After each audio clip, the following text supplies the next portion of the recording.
In today's video, I'm going to teach you how to change language in Systeme, IO.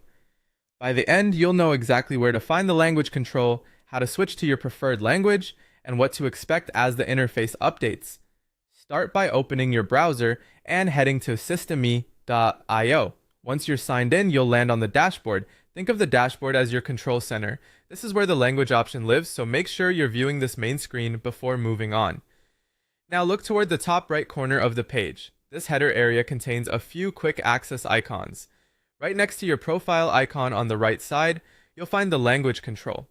Depending on your screen and current settings, it might appear as a globe icon or a short language code. It's tucked neatly beside your profile, so keep your eyes on that upper right cluster of icons. Click that language control. As soon as you do, a drop-down menu will appear with the list of available languages. Take a moment to scan through the options. If you don't immediately see the one you want, scroll through the list. There are quite a few choices, and the menu can extend beyond what's initially visible. When you find your preferred language, click it once to select it.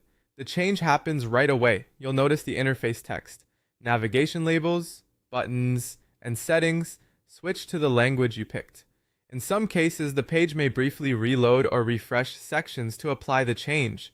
That's normal, and it ensures everything updates consistently across the dashboard.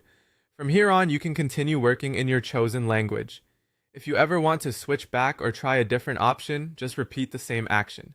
Head to the top right corner, click the language control next to your profile icon, and choose another language. There's no separate save button for this. Your selection takes effect immediately.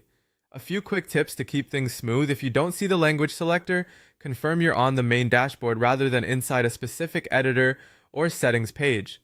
On smaller screens, try widening your browser window or reducing zoom slightly so the top bar doesn't collapse icons out of view.